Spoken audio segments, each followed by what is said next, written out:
Hi, everyone. Welcome.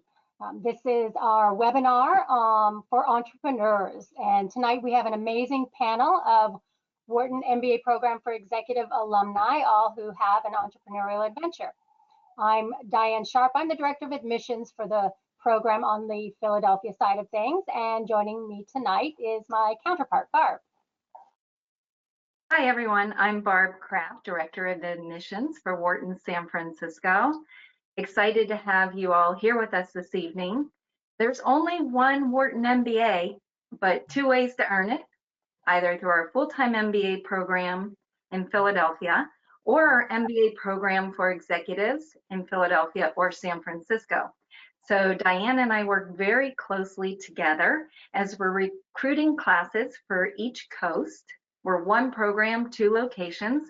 There's still time to apply. We are coming up on our deadlines of December the 2nd for round 1 and February the 10th for round 2. We're always looking for as diverse audience and class as possible based on industry diversity, functions, backgrounds, life experiences, and you're going to see that in our panel this evening, as well as students from all over the country and some from beyond. Primarily, we're asking that you choose a coast for year 1. That's the core of the program. Year 2 is all electives, and you can swap coasts, and perhaps some of our panel have done that, and it'll be interesting to see. So we encourage you to post your chat questions throughout the next hour. We will get to everyone that we can. With that, I'm going to ask our panel to please introduce yourselves. Okay, if you would start. Sure. Hey, good evening, everyone. My name is Yupeng Liu. I am the founder and CEO of Just Quality International Inc. out of Toronto, Canada. We are a frozen vegetable importer, marketer, and distributor with head office in Toronto, sales offices across the United States, and a subsidiary in Shanghai, China. I am currently based out of Toronto. I graduated from the WEMBA program in May 2020. I'm part of the what we call WEMBA Class 44, and thank you for having me. Hi everyone, my name is Flora, Flora Chang. I am actually a vintner. I run my family-owned winery and vineyard in Napa, California, and more specifically, we are in the St. Helena area. And I graduated from the San Francisco campus of WEMBA in 2019. Hey everybody, I'm Egino. I didn't realize we had an ag focus here too. I'm the founder of Bear Flag Robotics. We build autonomous technology for farm tractors. I'm WEMBA 41. We're based in Newark, California. Hi, good evening, everyone. I'm Denise Carter. I'm in Philadelphia, and I graduated in 2019. I am co-founder and chief operating officer of Coin Pharmaceutical, so not agricultural based. And we are focused on developing products for topical and transdermal for rare skin diseases. Thank you, everyone. So as Barb said, we would love it if you would post your questions on the chat there, and Barb and I will pose them to our panel. So we'll kick it off by asking everyone, so as you were going through the process, you're entrepreneurial, you've got your own companies. Why did you decide that you needed an MBA, and why was the timing right for you to earn a Wharton MBA in the program?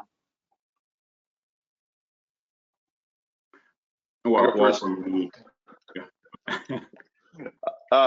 my answer will be quick. I actually came to the Wharton MBA because I knew that I wanted to found a company, and I saw the Wharton MBA as the platform to do that.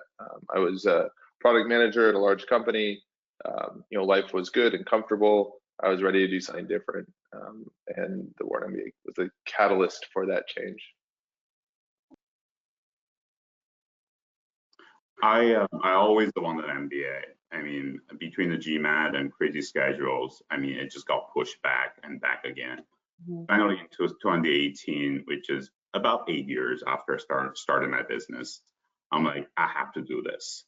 And now I think back, I mean, I wish I did it a little earlier. So my suggestion is just apply now. It's never going to be perfect time. You're always going to be busy. Why Wharton? Actually, I was in Philadelphia, 1 year to see a customer, and I just scheduled a campus visit. This is many years ago. I mean, the caliber of the classmates, the quality of the faculty, and more importantly, the interactions among the students. That's the point that made me realize, you know what, this is the school I want to go to. I was in an earlier stage, so we already had our company, so it wasn't something that I was coming there to build. But I largely think that when we started our company, we were operating it a lot from intuition, and Wharton was and is continued to be well known for the rigor of its academic programs. So for me, it was taking something that was being run entirely intuitively and sort of by the seat of our pants. We were building, we were building the plane while we were flying it, and that's the reality in almost any new business.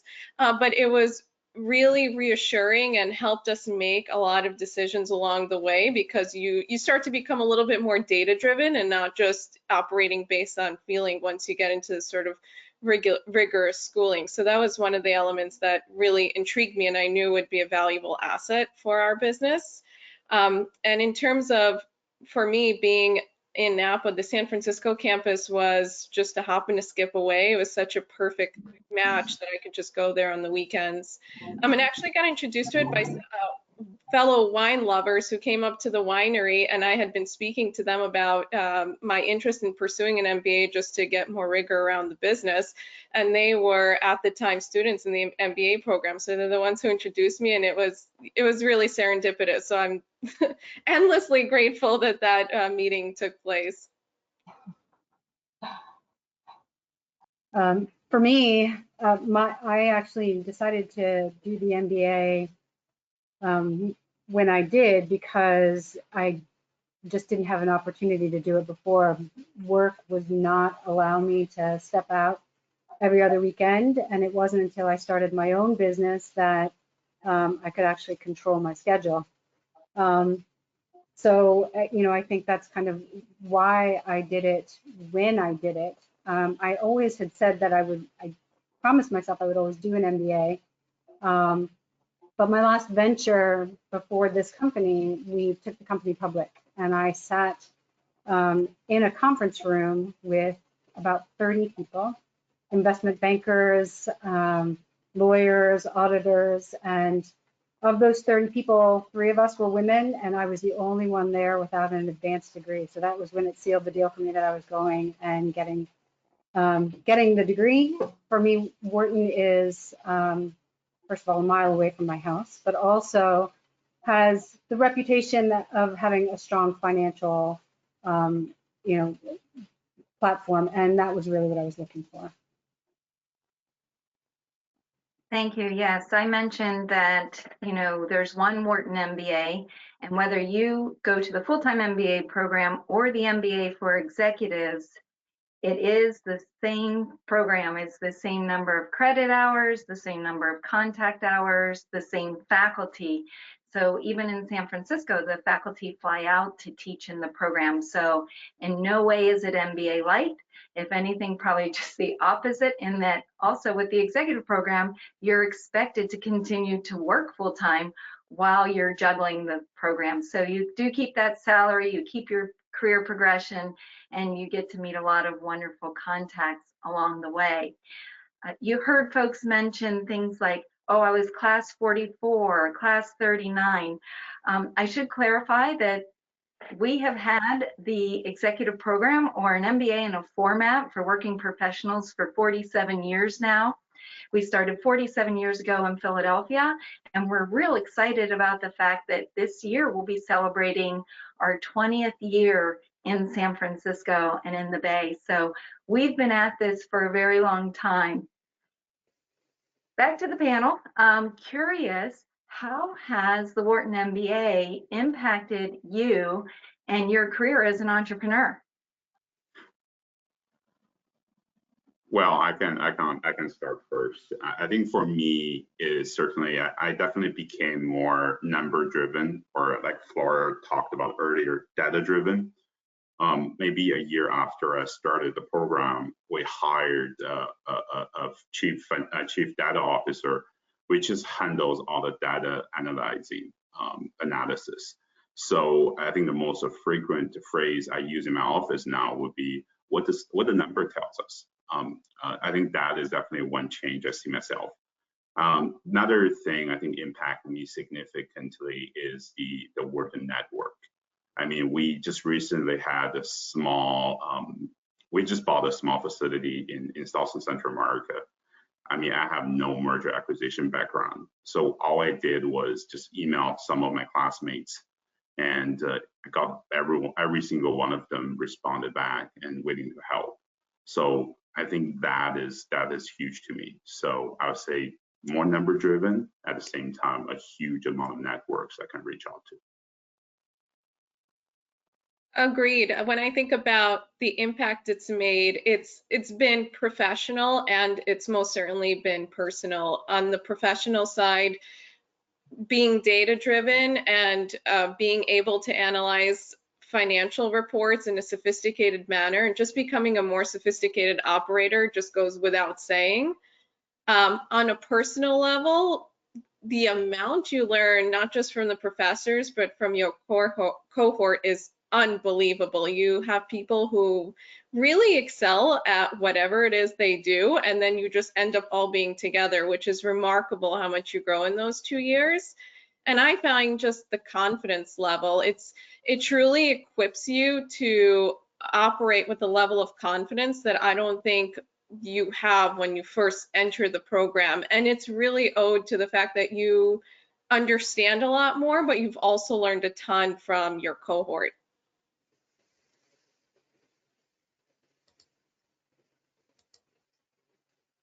All right. Starting to get a lot of nice questions from the folks who are watching. One thing we'd love to hear is, did anything surprise you about the program, about something that happened during the program, about your classmates, anything in particular that comes to mind that you could share? Yeah, I'll definitely jump in here. So echo what everyone else said. I'm an engineer, by training, spent a decade and a half being an engineer, and so I was always relying on being an engineer in these conversations, and Wharton sort of equipped me with this like broader tool set to talk accounting or finance or leadership or whatever that may be, right?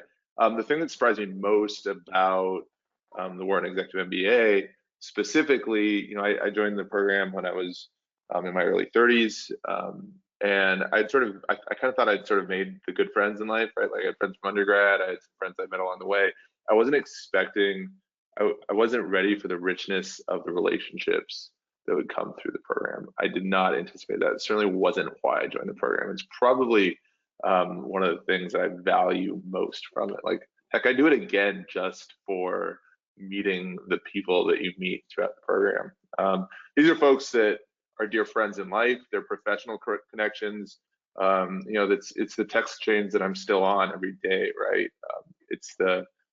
Like I said, it's the richness of those friendships that caught me most by surprise. I'd say that one of the things that surprised me most was the strength of the alumni network and how accessible everyone is.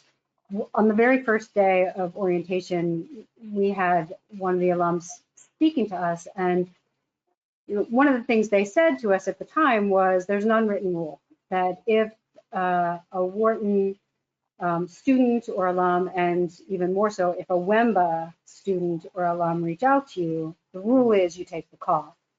And I heard that and kind of filed it in the back of my mind. But then a month into the program, I actually had a question about structuring my organization and how we were kind of positioning ourselves to investors. And I really wanted to get some feedback from anybody who might be able to help. And so I reached out to the alumni network, president of the healthcare alumni group, took my call. He put me in contact with 3 individuals. Within 24 hours, I had called with all of those 3 individuals. And one of them invited me to her office, carved out an hour and a half of her time. She went through my entire slide deck, She gave me tons of feedback. She is also in the industry, so she's doing exactly what I'm doing. And she was kind enough to also then give me additional legal contacts, accounting contacts. And it was remarkable how quick and how responsive people were. And these are people that have nothing to gain. They have nothing to gain except all they want is to see you be successful. And I was really impressed at how willing they were to help. And it has made me turn around and also be willing to take that phone call.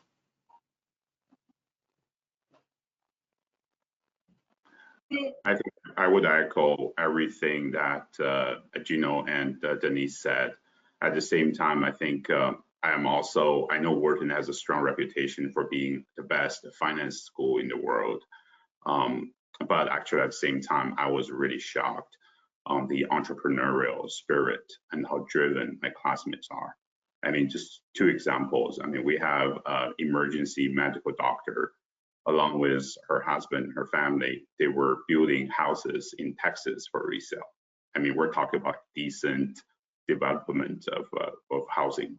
At the same time, an IT executive in my class working on projects to providing students or low-income people washers and dryers. I mean, those are all their side businesses. So those are the things I was just always inspired. I know they were going to be smart. I know they're going to be super nice, but to see someone not only super good at what they do, but also trying to make a difference in society also just really touched me as well. Did any of you utilize the faculty resources as resources or other university resources as you were either starting up your company or if you had an existing company? How did those resources as well as the alumni body, I know you touched upon that a little bit, play into the support of your endeavor? Oh, heck yeah. Yeah, once again, rich networking, but also the classes themselves, from innovation class to leadership class to entrepreneurship class, to the actual, I forget, I'm blanking on the name of the class, but it's the financing, how to finance your startup, right? How to think about fundraising, what a term sheet looks like, how equity works, all these things. And then reaching back to those same folks as we're going through fundraising round, reaching back to the same folks as we think about product market fit, leadership. I still reference things about, leadership and setting vision and communication. All these things are so fundamental to a healthy organization. And then, of course, Carl Ulrich is an investor in Bear Flag too. So that ended up working out well. I'll admit to having hosted some of the professors at the winery, either during or after the program. And we certainly picked their brain about some of the things we were working on, that's for sure. I've actually reached out to a couple of professors who we're in the process of doing our first fundraising. So we've just got a term sheet for 25 million, but I had I had a couple of professors look at term sheets for me and give me feedback, which has been very helpful through the process. Awesome. So, and one thing I do want to mention is the professors, when they have the opportunity to teach in the executive MBA program, they jump on it. They really value that. The Wharton professors are not the ivory tower. Here's what I know and I will teach you. They love the dynamics in the classroom. They're not at all insulted when our students say, I'm learning as much from my classmates as from you. And they love being in front of professionals who are further along in their career and doing it real time. So they really do engage. They see it as a benefit to their careers as well. And one thing that was alluded to at the beginning, because of the realities we're living in, we're not able to have anyone who's considering applying to start next year come visit us on campus, of course.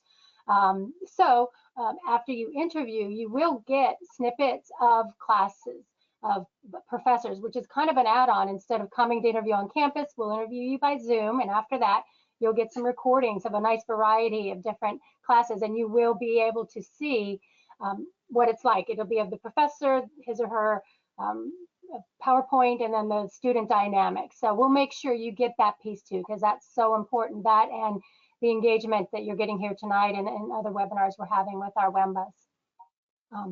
So one question we got was how did you know what your calling was? Basically, when did you realize that it was important for you to start a business, that you wanted to be an entrepreneur? Is there a moment you can remember, or what do you recommend, how somebody kind of pulls that trigger?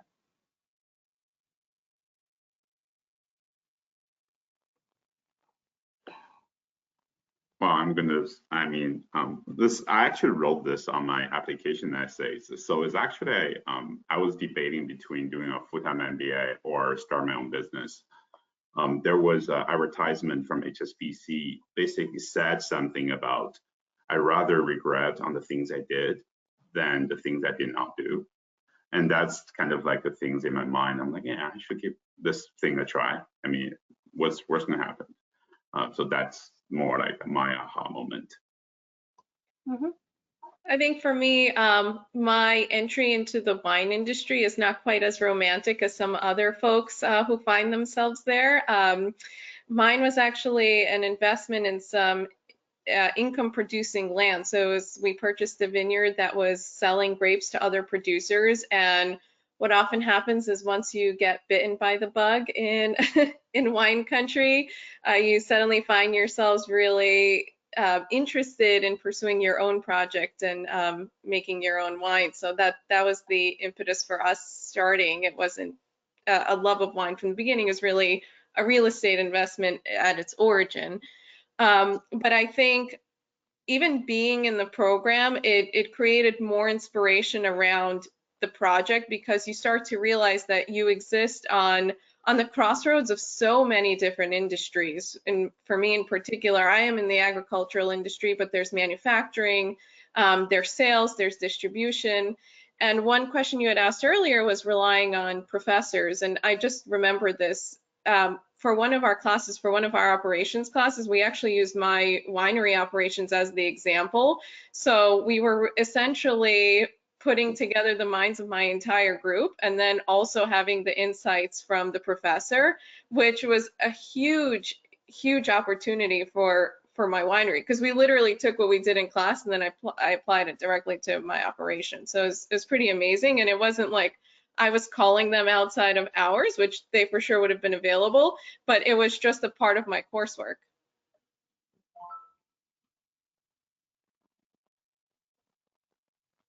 So along those lines, we do have a question from the audience that, we've talked a little bit about data analytics and the numbers and that kind of thing, but were there other aspects of running the business that you felt at Wharton were equally weighed, like management, sales, marketing? Any of you can speak to that, please? Yeah, I can definitely chat through that. Of course, there's a finance side, of course, the predictable things. Wharton does a really good job also with sort of the softer side as well, thinking about recruiting. One of the things that we're really challenged with in engineering is how to get a diverse workforce, right? Like how do you end up how do you end up in a team of people with diverse experiences that help you cover blind spots rather than a team of folks who, look like you and have the same sort of basic like blind spots as you do, right? And that's not easy to do. And there's a lot of thinking, a lot of frameworks you can apply to that to be successful there. Additionally, how to lead teams under massive uncertainty. That is the definition of startup, right? You are someone. I think Flora mentioned, building the airplane while you're in the air, like falling off the cliff and learning to find the way down. Like that's what this is, right? And so making high stakes decisions under uncertainty while leading teams along the way, while everyone's asking, what are we doing? Where are we going? Why are we doing this? Those are some of the core tenets of the classes that I really took away from outside of your basic finance classes, which you would expect to be top notch as they are. I think there were classes not just on leadership and how to manage effectively, but even in the second year, some of the elective courses included in power and influence, like the soft skills that, we immediately lead with the data and the finance skills that we gained. But some of the confidence that I spoke about earlier, without question, was a result of these leadership and influence classes. There's also a very strong curriculum around entrepreneurship that I think is, in addition to all the finance, there's all the entrepreneurship classes. There's, how to put your deck together, how to identify your ideas, how to test them in the market. There's the legal aspects of entrepreneurship, which is a brilliant course. There's also the international, the global module in Israel, which is Startup Nation. I had the chance to attend that, and it was remarkable. We met so many entrepreneurs and investors that solely invest in entrepreneurs and startup companies. And it was really good for me, actually, to be building my business and hearing their stories, because if any of you are thinking about entrepreneurship, or if you maybe have already started your own business, you know that it always takes more time and it costs more money than you expect. And there are times when you'll think, oh my, I'm really questioning the wisdom of my decisions here. Should I really be doing this?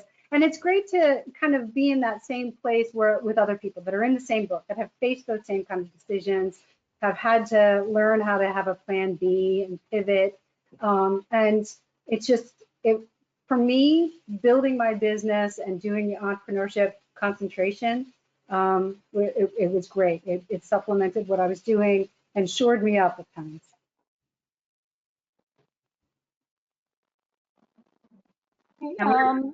Go ahead. I was just going to say, we're very fortunate too that the Vice Dean of Entrepreneurship actually teaches in the program and is very involved in the program, Dr. Carl Ulrich, as well as a Director of Entrepreneurship and entrepreneurial guidance on both coasts for our students. We did have a question here about how early in the program did you feel that you were able to start applying what you were learning to make positive impacts in your businesses? First week of boot camp. Yeah, after the pre-reading. The accounting. The accounting, learning how to put together the accounting class. That's right. Yeah. But I think for someone who has an accounting background like myself, I think just right away, I mean, the ability to surround yourself with such people with strong inspirations, you're like, oh my God, like how people can do this. I mean, working full time, we have classmates run a full marathon in the morning and come back for the class. When you surround yourself with those high energy people, you just naturally want to better yourself.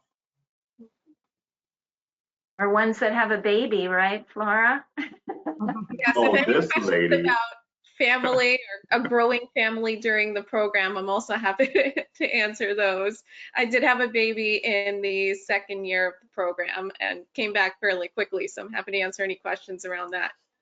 I'm not sure you even missed the class weekend. I remember turning around. Single class. Yeah, and kind of related to this, we have a question about the style of teaching. A lot of folks are looking at different programs, and some schools are all case, some might be all lecture. If you could speak to that, and also how the learning happens, if you could, the learning teams, if you could share the dynamics of that. Well, I always say, I think, Barb, I know you're part of the team that helps to align which groups actually come together, and you must do some kind of alchemy, because I felt that in my cohort, at least, everybody thought that they got the perfect team for themselves. It was diverse in experience and demographically, and just their backgrounds were diverse. And you do get an equal amount of didactic learning, like sitting in class and actually listening to the professor share their wisdom. And in most of the classes, there's casework, so it's not exclusively one or the other. And I think it makes for the most comprehensive style of learning, or at least that has been my experience, because you do get the hands-on critical thinking that's required of you. So you're not just sitting there and absorbing everything, but you're also not the only one leading the ship, so to speak. You really do feel like there's a traditional element to the education, for sure.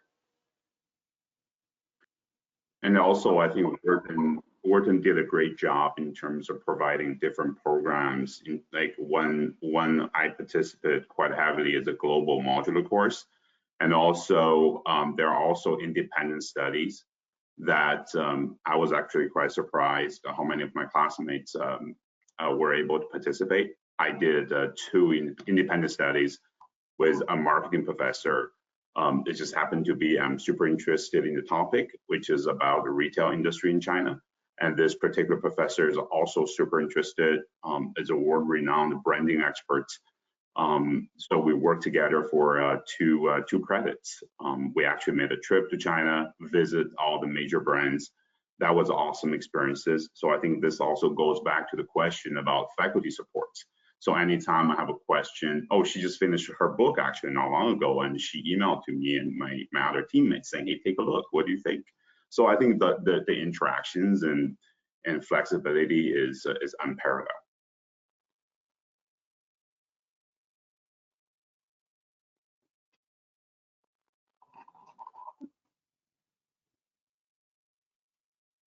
Do you have another one here, Barb? I've got one I was going to pick up on here. And related to that, you're learning from your classmates and your teams, professors, some practical tips on how you get it done on your extremely busy lives, and the administrative support, those class managers that are behind the scenes for you guys, if you could share thoughts on that. I honestly have a hard time remembering how I got it all done. I often think back and I have no idea how. I think everybody has this feeling a year or 2 out and they look back and they just can't believe that they did it, but everybody manages it, and you have the support of your team and hopefully of your families. But you become a lot more efficient with your time. And so you really make it work. You find systems that work for you. And I think there is a steep learning curve in terms of managing your time, but pretty much everybody in the program, they find a way to do it. And it's extraordinarily rewarding. So it doesn't feel laborious. It's extraordinarily rewarding. So you want to find the time to do it. I'll give some very specific tips. I turned off my TV. And it's amazing how much time you find when you turn off the TV. I also learned that you could listen to some of the readings at 2x instead of at regular speed, which was very helpful. And I always had, I took case studies with me everywhere. I feel like I had them in my purse with me, or like in the car seat next to me. If I was sitting in the car wash and I had 10 minutes, I was reading something always. But like Flora said, you find the time. You become very mercenary about who you will spend time with and how you use your free time. And when you're finished the program, it's kind of funny because you find yourself with a ton of free time, and the last thing you want to do is have it ooze into unproductive space. So I think a lot of my friends from the program, we were kind of trying to find ways to use that time productively that was still meaningful. And it's funny, it does change the way that you kind of plan your days. Yeah, I think the final thought here is you just have to be ruthless about your time, right? And that is a skill of entrepreneurship. You can't do everything. And I was having this conversation today, right? Part of goal setting is not only knowing what you need to do, but knowing what you don't need to do, and then acting upon that. I assume most people who are at the stage where they want to apply to Wharton already have this skill set, but it certainly is sharpened throughout the program and something you continue to work on.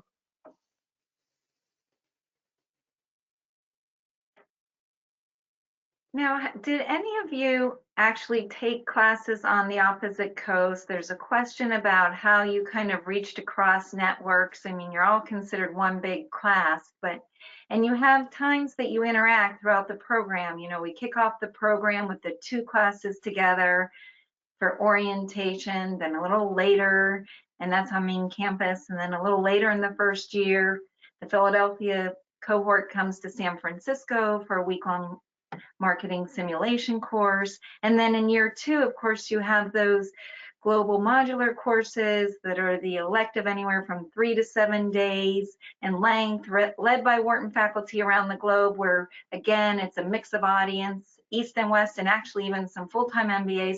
And then our Global Business Week, which is required, not elective, but required in year 2, where we mix the 2 cohorts. But in other ways, did you interact with your opposite coast, or by chance take classes on the opposite coast? My class always had a blast with the opposite coast. I think if there was one criticism of our class is that we took social time very seriously, had great rapport, and I think the opposite coast did too. I didn't, I didn't actually spend time on the opposite coast, but built some strong relationships with those folks. Awesome folks, really fun. I think you would meet not only the people from the other coast, but also the cohort above you and the cohort after you. For example, I met Flora on one of the China GMCs, and she was a year ahead of me. And then I met lots of people who came from WEMBA 45, which is the year after me. So I think there are plenty of opportunities and chances to meet people from different years at the same time, different coasts.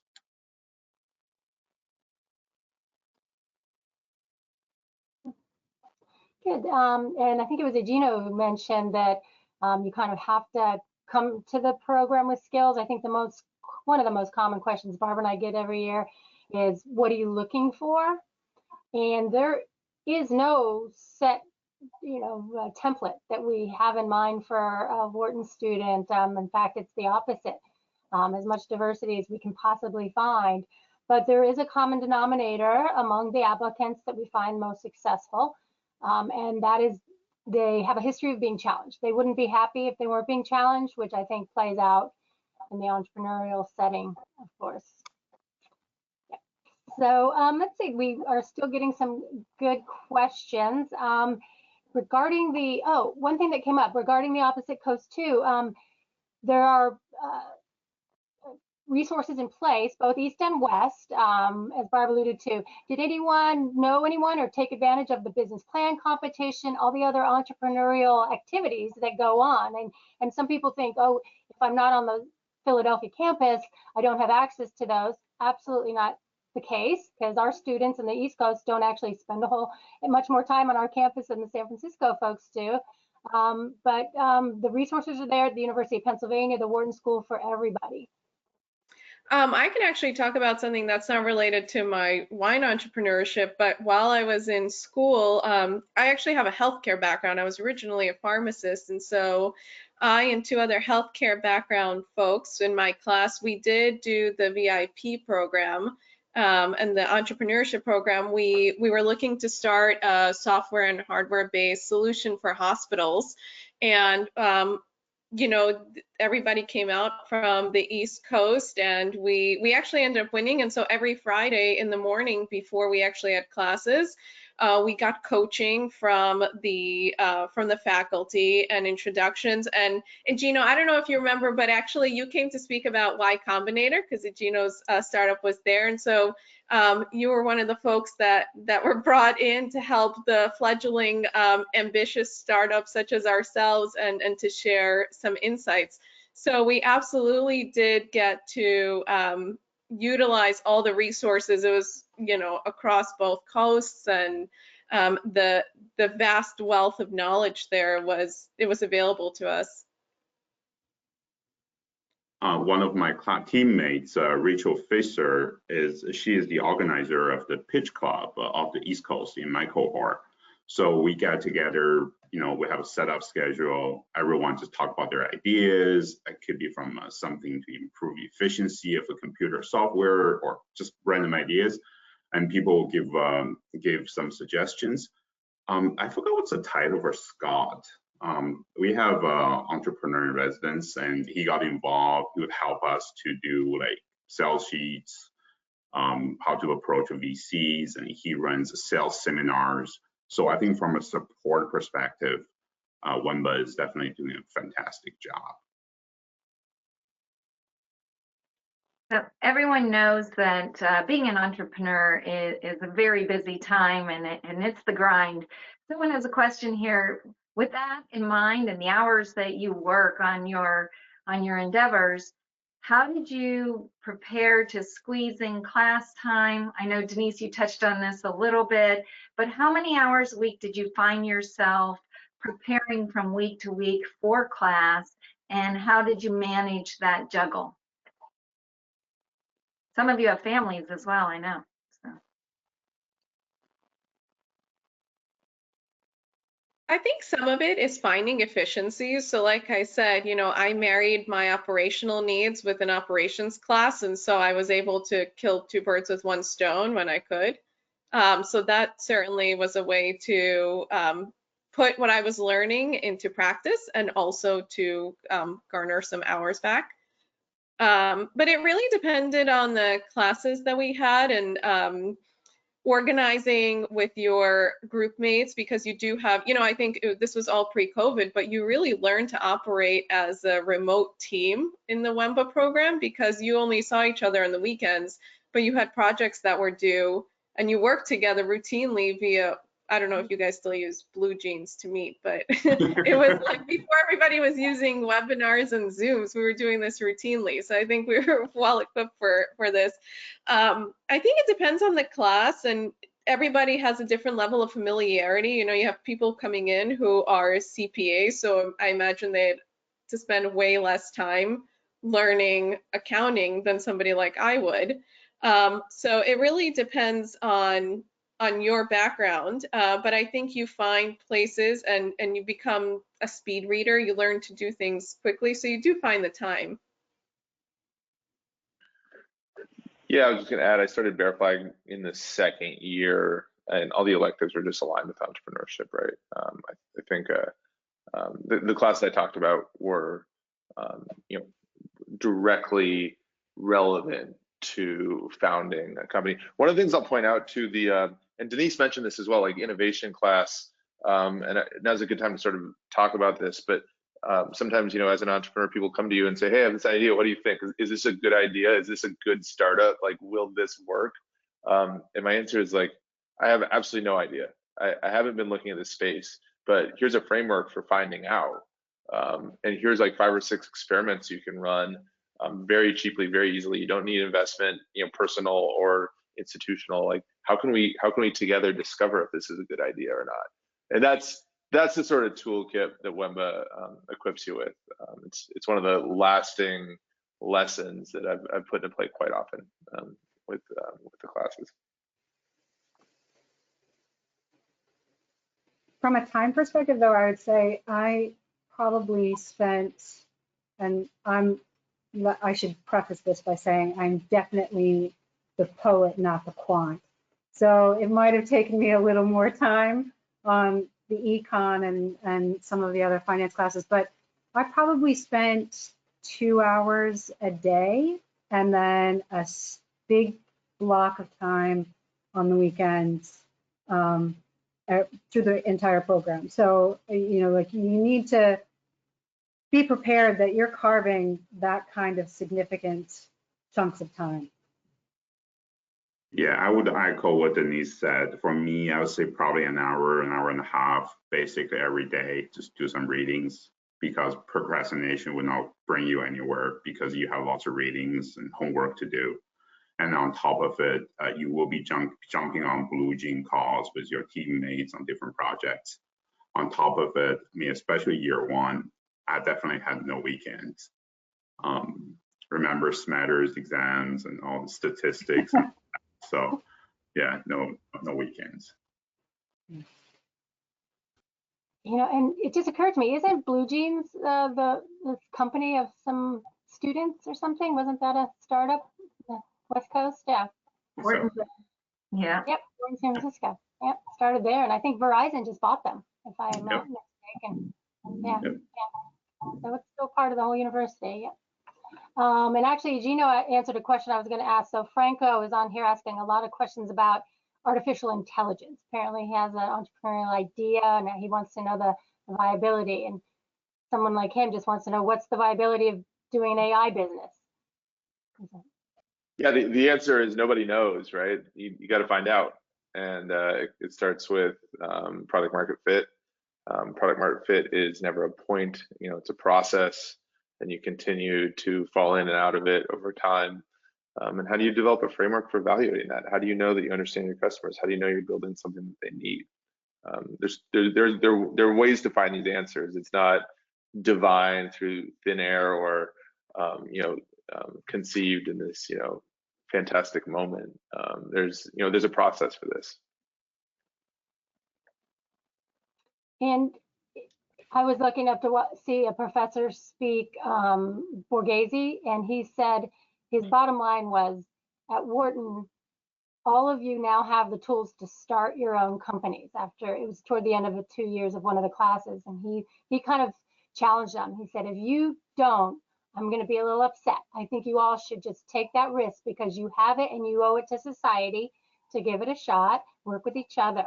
So did you know of anyone who did that? Some folks, I know Barb and I read a lot of essays, and people have all these great plans, and sometimes they get to Wharton and they realize they're going to start a company. I don't know, they meet a classmate or something like that. Are you familiar with any stories like that? It was me also. I think Flora, it might have been Flora too, right? I dug up my, Barb, remind us, I don't know, I think you actually gave us back our admission application on the last day. Right. And talk about the power of goal setting, right? Like talk about taking, fingers to keyboards, pen to paper, and, setting your intentions for 2 years out. And I flipping forgot about this, application that I had written. And, lo and behold, the names and dates were changed a little bit. And yeah, it wasn't like on road, it was actually in agriculture. And okay, so be it. But más o menos, that was it. Like this is what we were doing. It was awesome. I need to dig that up again. Well, I only graduated in 2019, and the number of classmates who have transitioned to entrepreneurship, even from there, I had, I could think of at least a handful who joined forces with classmates, started their own companies in a wide variety of industries.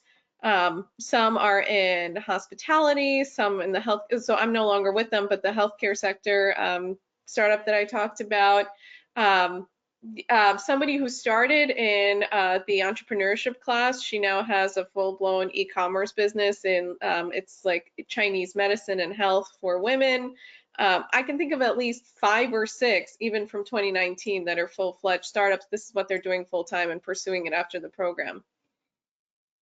Same in my class as well. We have handful of people that started a search fund, and because of working in the relationship, they're able to find the money.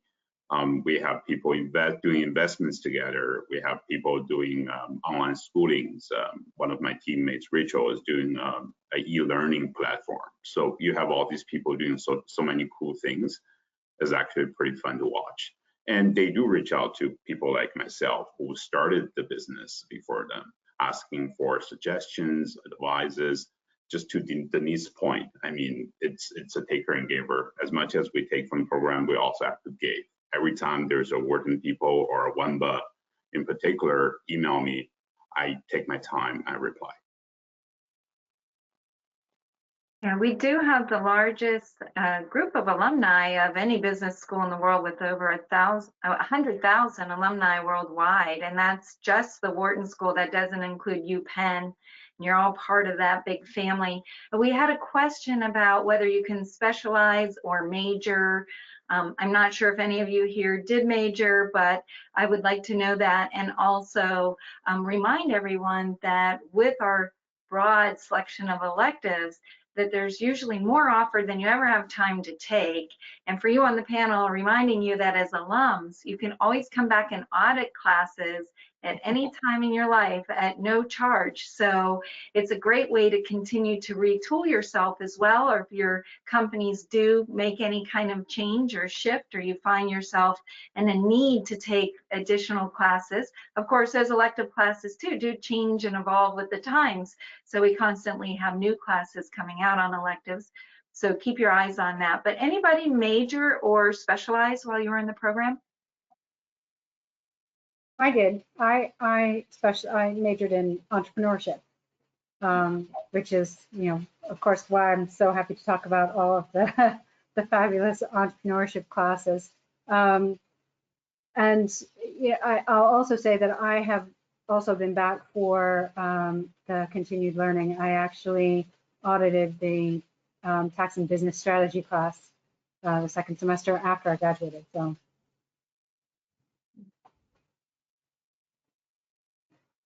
Yeah, we find sometimes people choose to major. Sometimes we find people will take all those areas they're weakest in to round themselves out. And in some cases, people decide to just take classes that they're most interested in. And sometimes that leads to a major, surprisingly, and sometimes it's just, you know, because that's what's of interest to them. So the nice thing is you do have options. So we have more questions about the curriculum, kind of just the learning dynamics. We do have a question regarding those softer skills, leadership and ethics. Is anything along those lines that comes to mind? Yeah, I think probably you guys will echo. I don't know if it was the same for you, but the ethics classes were monumental. I still remember the arguments we had. You know, we had, you know, instantly. This was to when we were in person, right? And I'm sure it'll be done, you know, well, you know, virtually. But you know, we had these, you know, the classroom sort of had desks that swept around in half circles, right? And so, you know, depending on how much you agree or disagree with the statement, like go to the far left or the far right of the room. And, you know, you'd always see like the zealots in the corners and like pragmatic sort of like, you know, fence sitters like me right in the middle. And it was hilarious and awesome and super insightful, right? Like, so questions about workplace injury in remote areas and what the standard of care is for, you know, these sorts of things that I never considered and certainly don't hope to have to consider, but now once again provides a framework for evaluating those decisions, right? Like, I didn't plan on harping on this, like, you know, coming into, you know, this meeting, but really it's giving yourself a framework for evaluating decisions down the road. Everything from recruiting to leadership to ethics to accounting to M&A to fundraising, all these things. Like, hey, I can't be there with you, but I can give you the tools to evaluate the situation once you get there. And by the way, I'm always here for a phone call if you need me. Like, that's the WEMBA experience.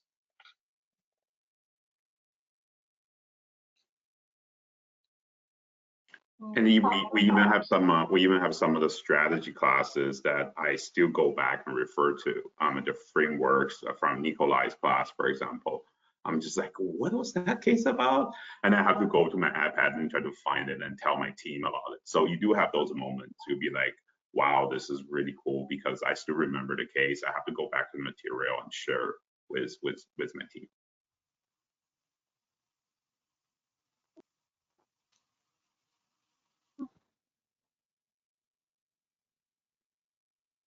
So question, this is a tough one. Anything that you wish you had learned through the program and the curriculum and from classmates that you didn't?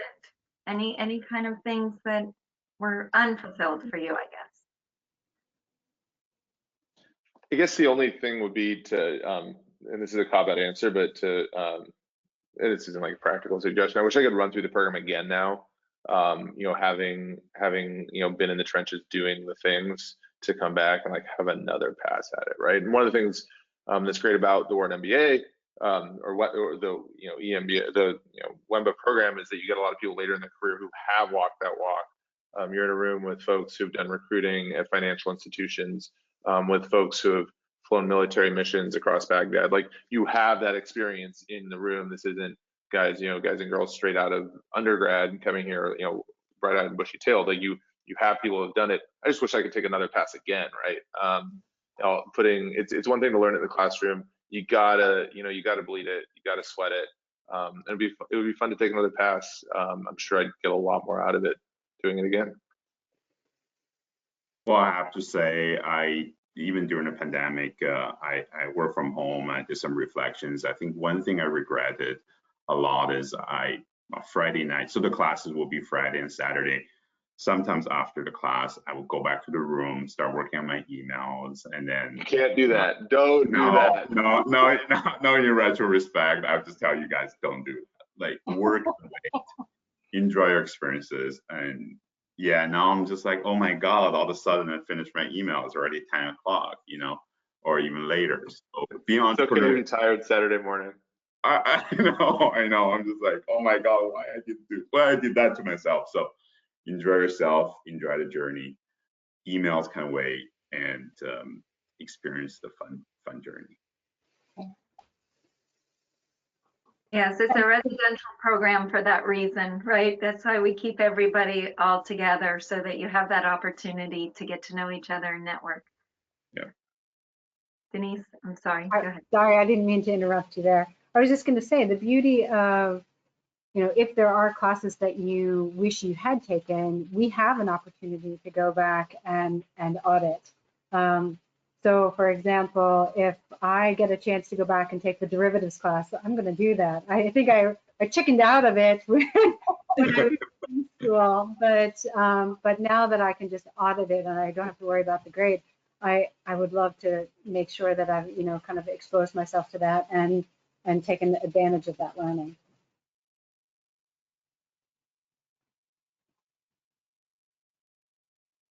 Good. Well, we're coming to the top of the hour, but before we do log off, would you guys mind sharing like some final thoughts? Any tips or words of wisdom for the folks who are watching this evening?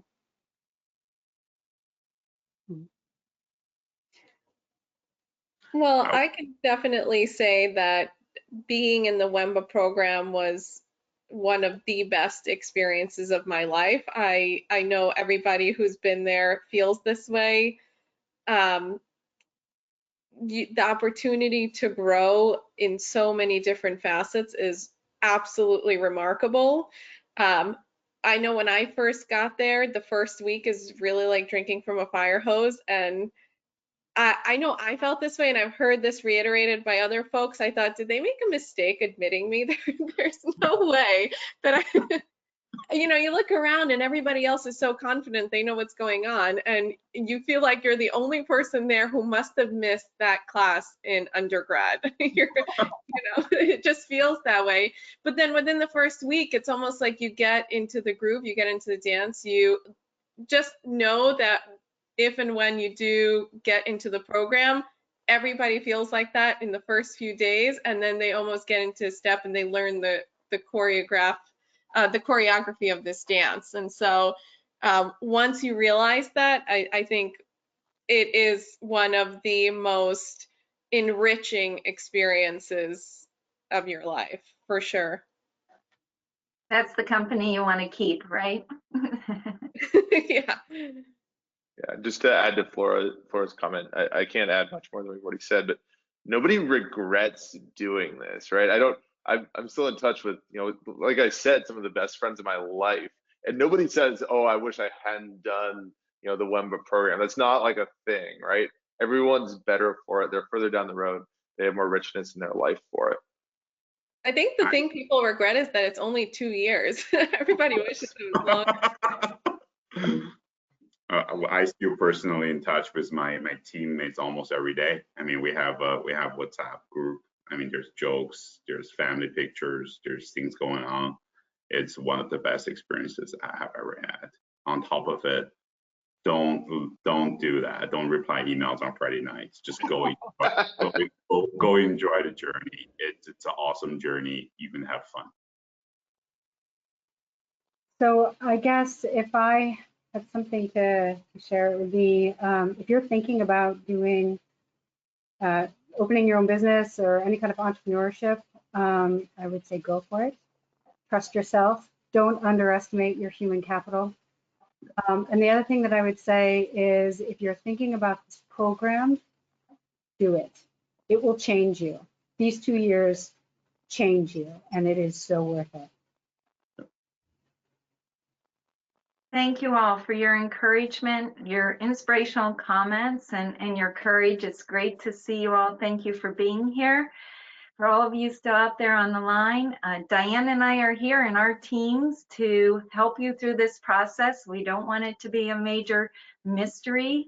Feel free to schedule a chat online. If you've started your application, get your interview on the calendar. The closer we get to those deadlines, the more interview appointments fill up. So get your interview on the calendar. Subscribe to Knowledge at Wharton. It's the online newsletter. Listen to Wharton Business Radio. There are a lot of great resources out there to hear from our faculty about what's happening at the Wharton School. And we wish you all the best. Thank you, everyone. Have a great night.